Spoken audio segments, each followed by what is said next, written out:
Good afternoon, everyone, and welcome to the 10th Jaipur Literature Festival. We are at Cox and Kings Charbagh, and I'm delighted to introduce Tiger. We have Eka Kurniawa in conversation with Deborah Smith. Thank you. Eka will be signing his books after the session. Thank you. Is this on? Can you hear us? Yep, okay, great. So yes, I'm really excited to be here talking with Eka today. We were just saying beforehand that I actually interviewed him 2 years ago at the London Book Fair, and that was when this book, Man Tiger, was just coming out in the UK in English translation. That was his first full-length book to be published abroad. That's been followed up more recently by another novel called Beauty is a Wound. And both of these have been received incredibly well internationally. They've been written about in the New York Times, translated into many different languages. And this edition has been published in India by a really exciting smaller press called Speaking Tiger. I recommend you check out their other work as well. And so I was going to start just with the beginning, always a good place to start, and ask you, Eka, how you first became a writer, and then how you came to write these two books in particular. Thank you, and good noon. I came to be a writer. Actually, I wrote my first story, or maybe poet, when I was 11 or 12, because I live in a small town in Indonesia. It's around 7 hours by driving from Jakarta. It's the south coastal little town. There is no bookstore and there's no library. I just read a amount of books I have.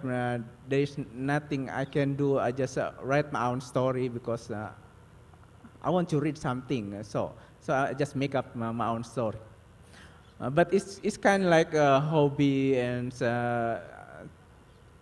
something like to spend my time as a teenager.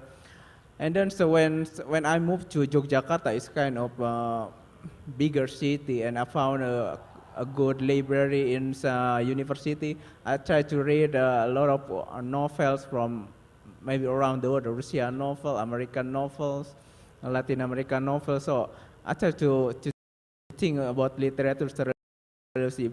After, I think I really want to become writers after I read a small novel by a Norwegian writer, Knut Hamsun. The title is Hunger. It's about a young aspiring writer who wants to become a writer. And then in the end of the novel, he actually failed to be a writer and went abroad to America. But I think after I read this novel, I'm thinking a lot about to become a writer seriously. And so, yeah, one of the most interesting things listening to you talk and write about your sort of journey as a writer is that on the from the modern classics that you've had your work compared to people like Marquez, Rushdie, Faulkner, often in English translation, but at the same time, it seems like the influence from Indonesia as well has been particularly interestingly different. So again, you're the expert on this, not me, but it seems to me that in the sort of previous generations, writing in Indonesia was more realist, had a very strong social and political aim and impact. And your writing is, it is still political. It deals with Indonesia's history and is very sort of concretely set there. But in terms of style, it's doing something very different. And in terms of some of the fantastical elements that you bring in, and also some of this book, Man Tiger, there's a description about a lump of flesh being torn out of someone's body, and it's like the size of a lump of tofu, and this is just blood everywhere, and very sort of kind of over the top violence. And I remember you talking before about the influence of Indonesian sort of pulp fiction and sort of horror classics. And so I wondered to you, are there particular traditions that you feel like you're writing as part of? And is there any sort of conflict between those two? Yeah, actually, I always think myself as a reader rather than as a writer. So I just read any kind of book come to my hands. There is Indonesian pulp fictions, horror story, even romance. When I was younger, I read a lot of Barbara Cartland, for example. and Barbara Cartland. Yeah. But at the same time, I read Dostoevsky, I read Tolstoy, and so of course Faulkner. I don't know. I never learned literature in maybe in the same way other people. I just read what comes to my hand. I just read everything. So I know nothing about what is literature, what is popular, what is pulp fiction at that time. So I just read anything. So when I just want to become a writer, I just put all of them to my books, all these traditions, all this influence. So when my first novel being written, so it's actually I want to write a kind of horror story because I love horror story. I love everything about ghosts, everything something mysterious. So it's the beauty is one actually about the ghost, about a woman who came from the grave after being dead 21 years. So it's actually a ghost story, but at the same time, I put to the books historical background of Indonesians, and then a romance, and then martial arts traditions novel. So almost everything inside the book. When I wrote my second novel, it's actually kind of crime fictions, but at the same time, there's kind of mythology about a tiger inside the body of man. So I never think about how literature should be. I just write down everything, everything's in my mind. So in the end, that's what the book about. And so, talking again about beginnings, one of the most distinctive things about both of your novels is that they have really brilliant first lines. So we just have Man Tiger with us, but I'm just going to read you just this line. Or I'm going to ask Eka to read it actually before I butcher the names of everybody. Okay, thank you. This is from the first chapter of the novel. On the evening Margio killed Anwar Sadat, Kiai Jaro was blissfully busy with his fish farm. A scent of rain wafted through the coconut palms, the sea moans at the high pitch, and a gentle wind ruffled the algae, coral trees, and lantanas. The pond lay in the middle of cacao plantations. The trees, barren from lack of care, their fruit shriveled and thin, like bird's eye chilies. The leaves were of use only to the tempeh factories, which collected them every night. Through this plantation ran a creek full of snakehead and eels. Its overflows well. People had arrived to put up boundary stakes, clear away the water hyacinths and vast tangles of kangkung, and plant the marsh with rice. Kiai Jaro had come with them, but had grown rice for only one season. Rice acquired too much attention and time. Jaro, who had never heard of Orion, the short season cultivar, replaced his rice with peanuts, which were more resilient and less trouble. At harvest time, his field yielded sack of pods that made him would ever eat of marsh pond and throw in some mujair and nila fry, and it became his favorite pastime to feed his fish before sundown, to watch them mouthing at the brimming water surface. He was spreading bran from the rice mill as well as cassava and papaya leaves. On the water there his fish bubbled animatedly when a motorcycle roared in the distance. He knew the sound so well, he didn't bother to turn his head. It was even more. It was Mayor Sadra's shiny bright red Honda 70, which carried its owner to the surau or brought his wife to the market, and at other times simply glided through the neighborhood in the late afternoons, spinning around quiet corners when Sadra had nothing else to do. He was past 80, Mayor Sadra, but still in good shape.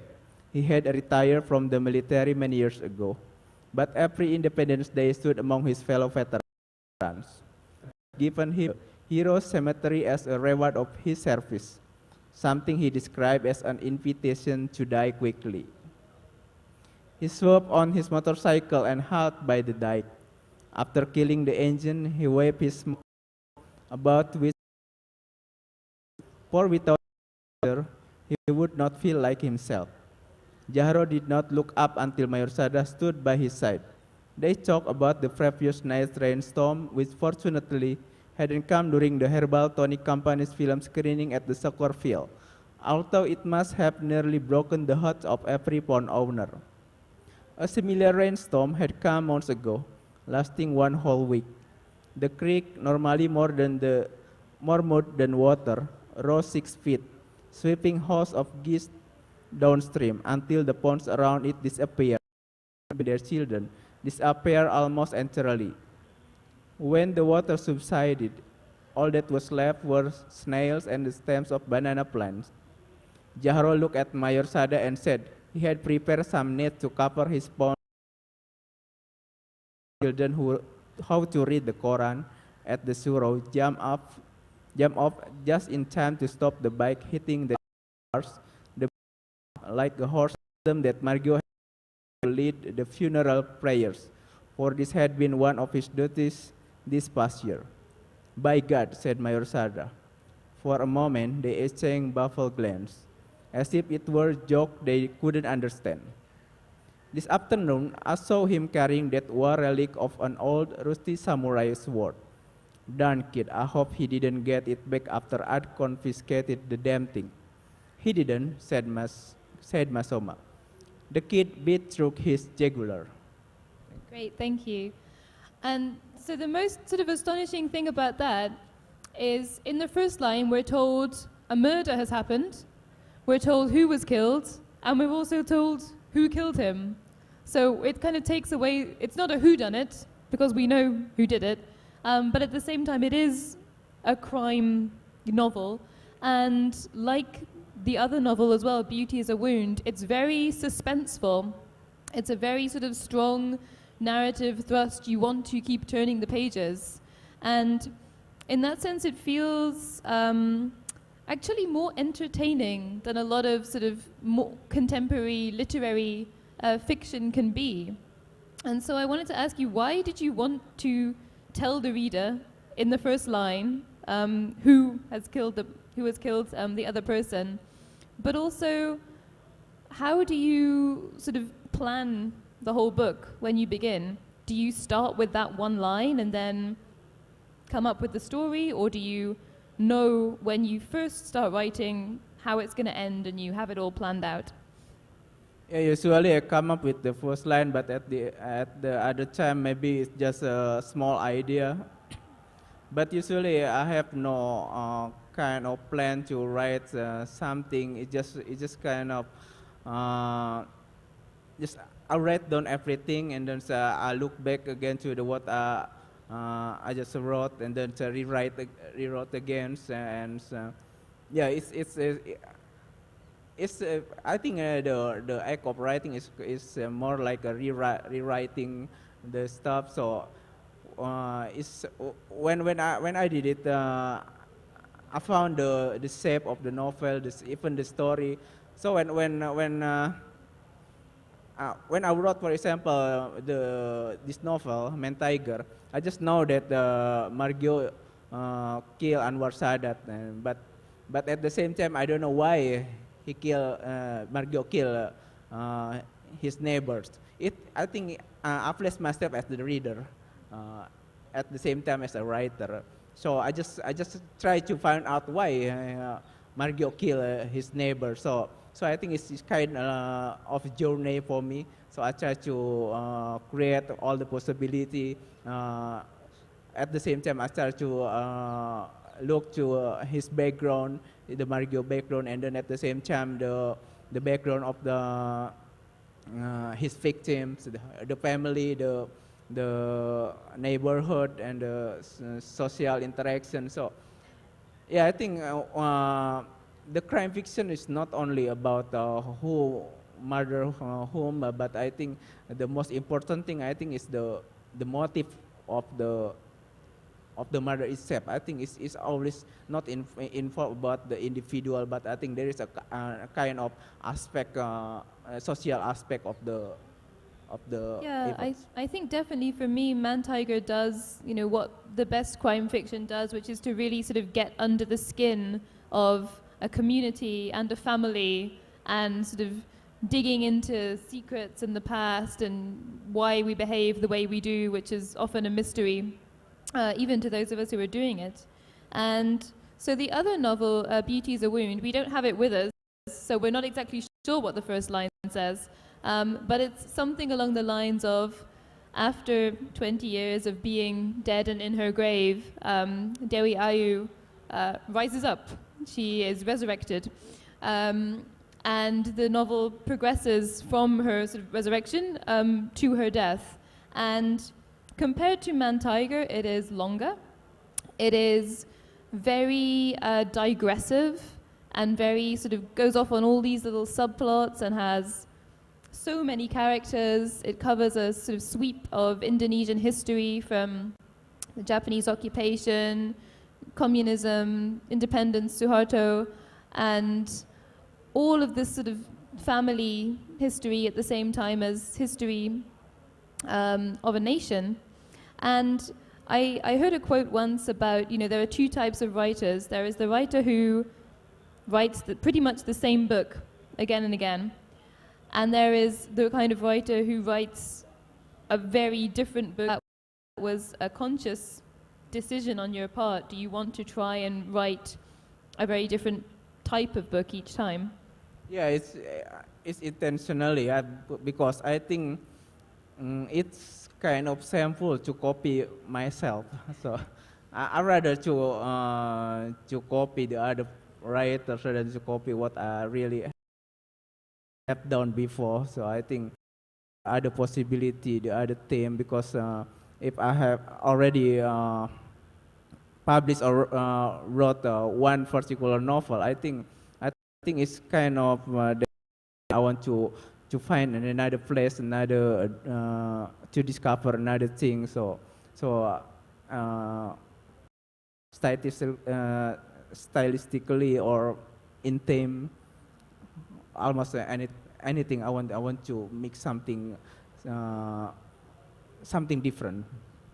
One of the things that both of the books share, although it's done quite differently, is ghosts or spirit beings, a sort of fantastical element, which is, I think, one of the reasons that some critics have given your work the label magic realism, which is probably more useful as a label than it is as anything else. But the way that you write about, a tiger inside a man's body or people coming out of their grave is very matter of fact. It's just something that happens every day, like people getting married or murdering or robbing someone. And I wondered what is your sort of thought on the kind of function that this fantastical element has in your work? Is it transgressive? Is it political? Yeah, in one part it's like because I like it, of course, and the other part maybe I think also it can create something political message. Let's say that we talk about ghosts. We know even in Indonesian society, who almost everybody believe in ghosts. Actually, we know nothing about them because we never see them. So actually, we just speak each other. There is a ghost in the house. Or there is a ghost in some particular gardens or anything. But actually, we see the ghost as kind of the otherness, something different from us because we are human and they are ghosts. So I try to see it in kind of political situation. Sometimes we see there is other people, there is because we are different in race, in religion, in something else. So I think it's kind of metaphorical. The ghost is the other, and we see it in the other, in everyday life. We see the other. So sometimes we scare off the other because we know nothing about that. It's the same case with the ghost. About racism, for example, because we are different, so we are afraid of them. They are not part of us. So I think we can see this kind of metaphorical in the ghost story, not only in contemporary, even since in the classical like Dracula, or because we are different. We are human and they are vampires. So we have to abolish this vampire. We have to kill this vampire because he is not part of us. So I think we can use this element, this ghost story, as a political metaphor for our daily life. And something else that is quite similar, I guess, in the tone of both of your works that I've read is that they're quite dark. There is humor, it's kind of satirical or slightly sort of macabre, black humor a lot of the time.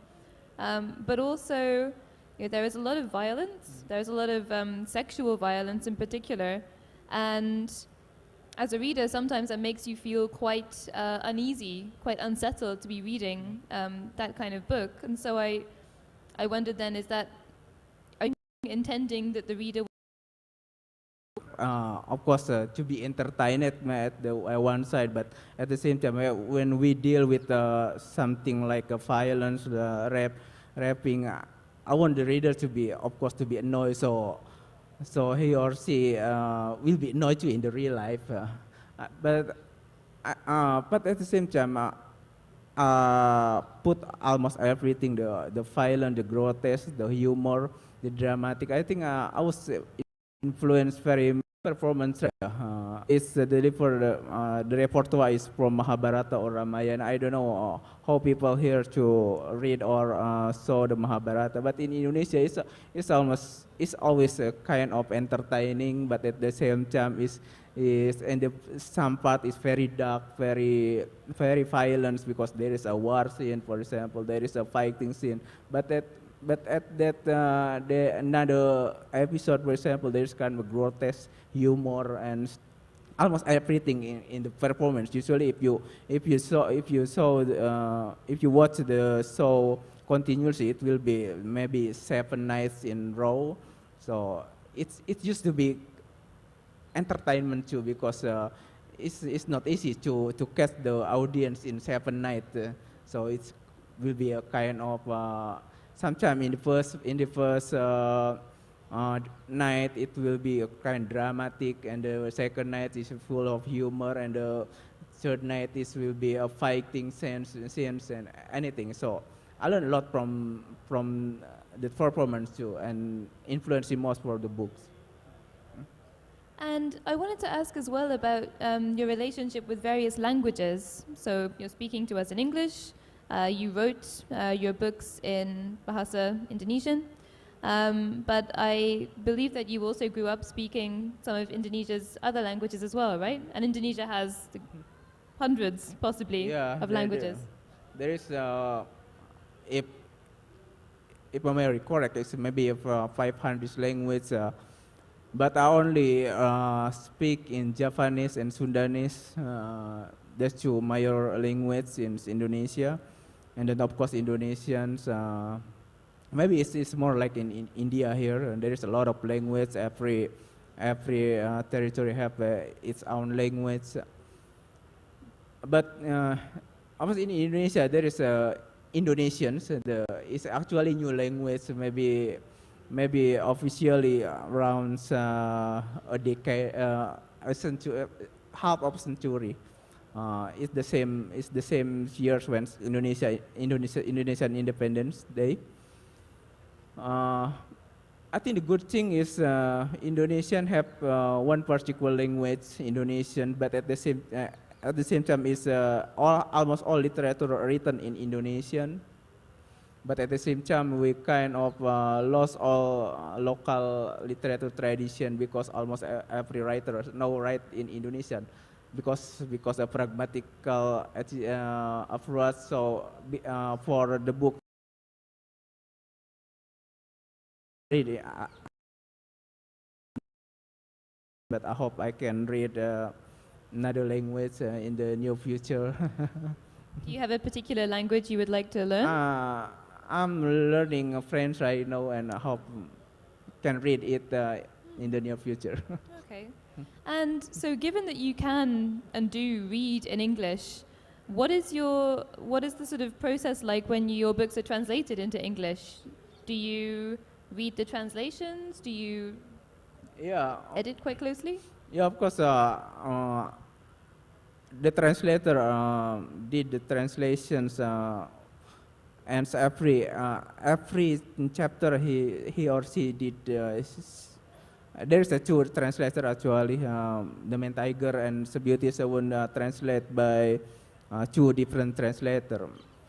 And usually they always send me the chapter by chapter so I can read and make a correction. Usually I just make sure that the meaning of the sentence or the words is close to the original. But usually if the translator want to change a bit because there is a different grammatical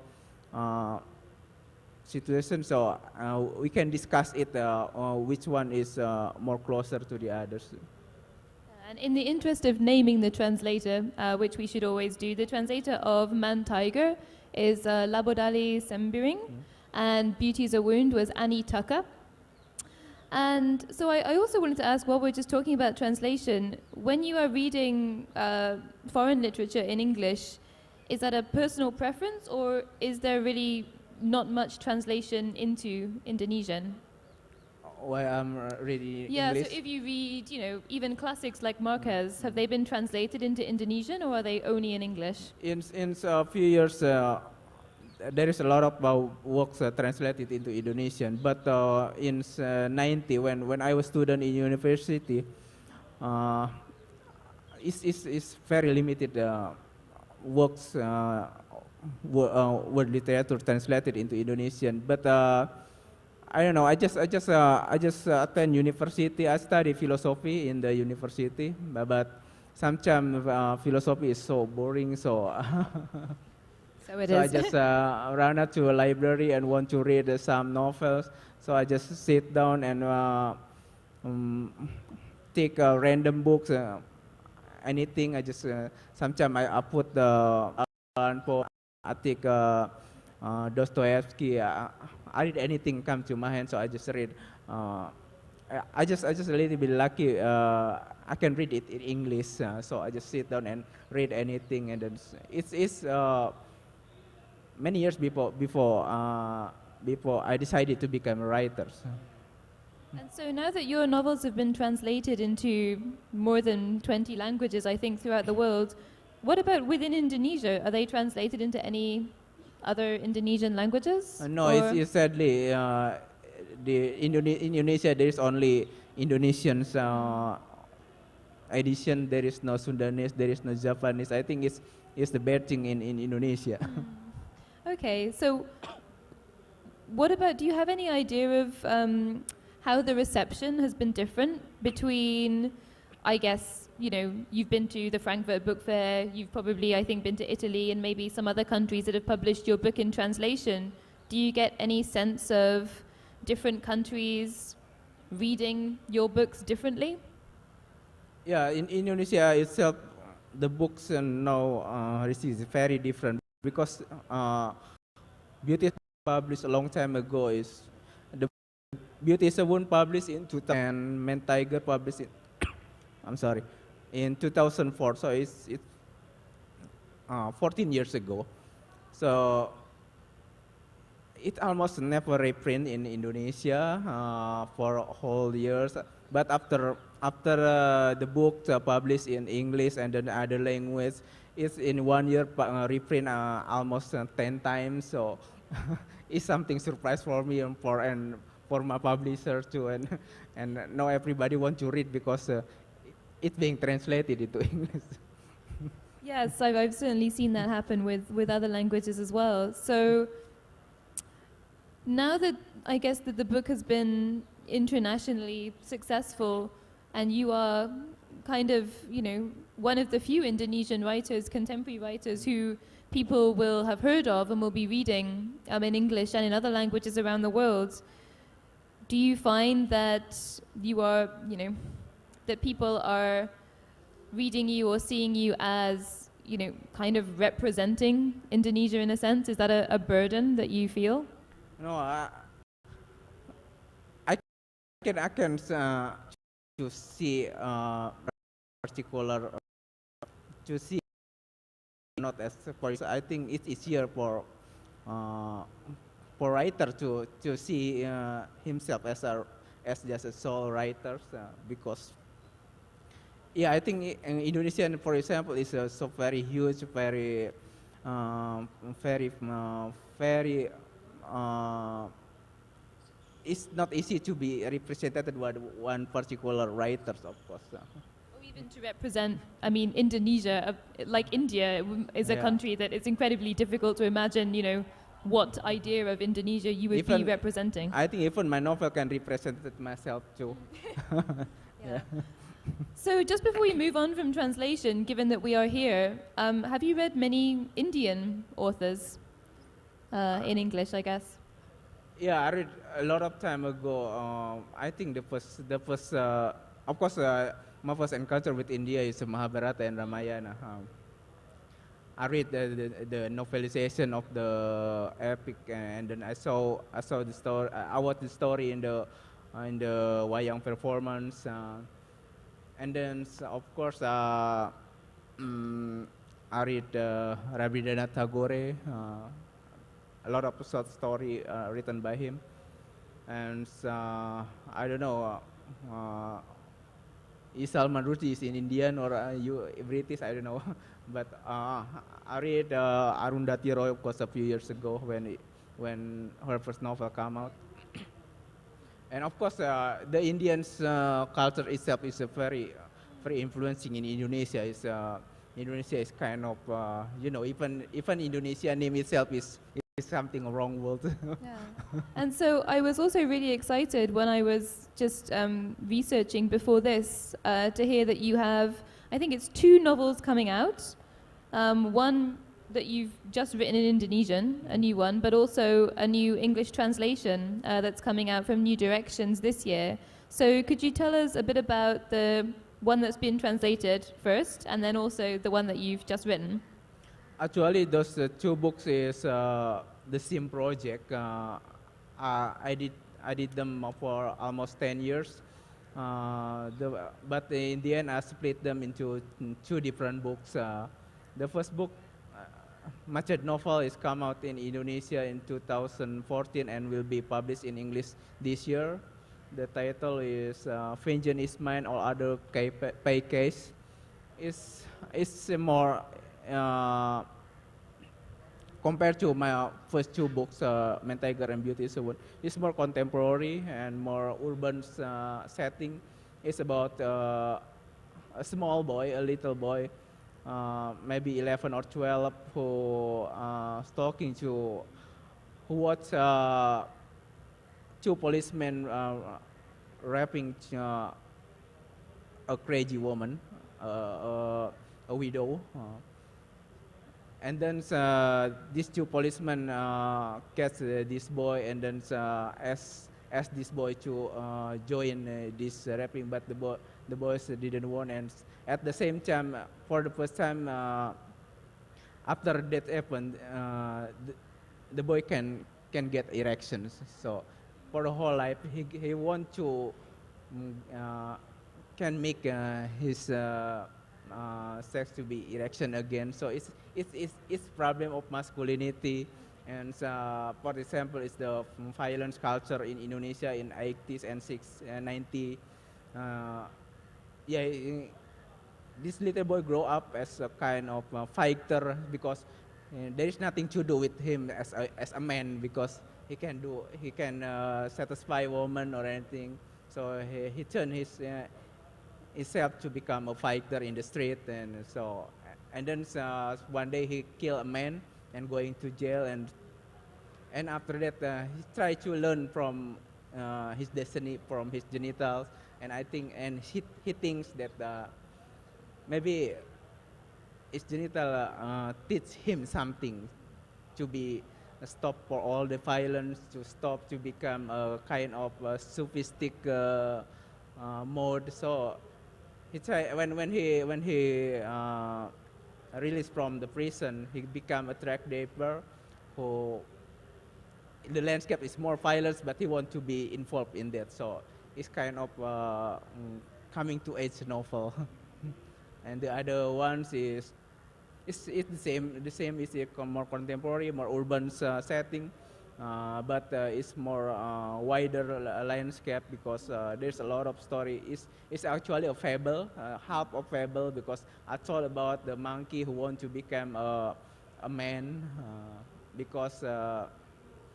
Yeah, in Jakarta you can see monkey performance, monkey with the mask.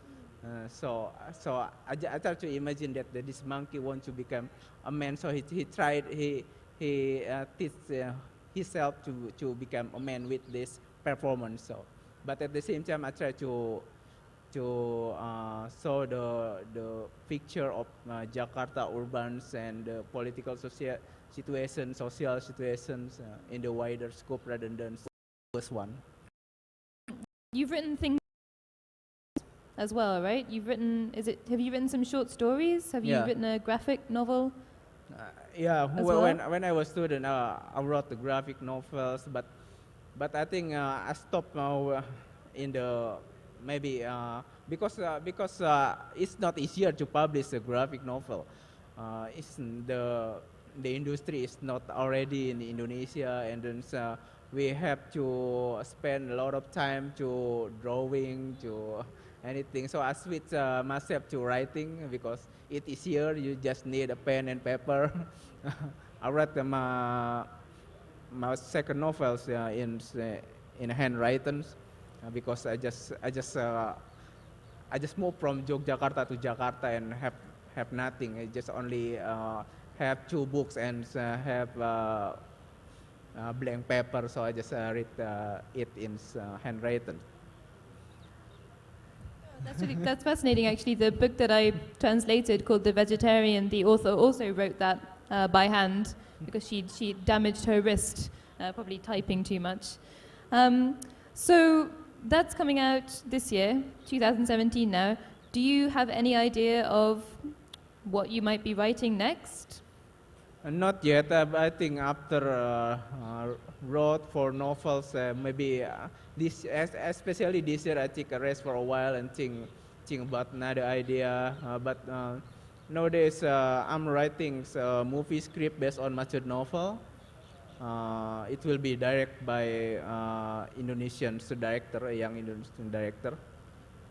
The title maybe will be the same with the novel Vengeance Isman or other packages. Yeah, it's actually more. It's maybe more pulp fiction rather than the magic realism or anything people said about my two books before. Okay, well, that sounds great. Thank you so much for talking with me. I think that we have about maybe 15 minutes now for questions from the audience as well. And hopefully there will be a mic coming around. So if you just wave your hand. Hello. Hi. Hi. Hi, my name is Deepa Rai, and I think I want to congratulate you first. I think I want to congratulate you because this year this has been the most original work I've read. It was simply entertaining. But my question is that when I was reading it, there was this one thing that kept on bugging me again and again, and that was since it's a translated work, sometimes there's certain words you just simply cannot translate. There's this fear of losing certain, I don't know, originality, certain a kind of essence from the real text. if you feel the same, if you think, yes, there is a fear, how do you cope up with it? How do you find a solution in the English translation? Yeah, when my book being translated, there is a two translation with the two different approach. The main tigers is the publisher asked me to find a translator, so we try to ask maybe 4 or 5 translators to try to translate the first pages, and then I and Benedict Anderson, who helped us a lot, try to read the translations. And then the beauty is wounds is actually come up when Annie Tacker come to me with the first chapter.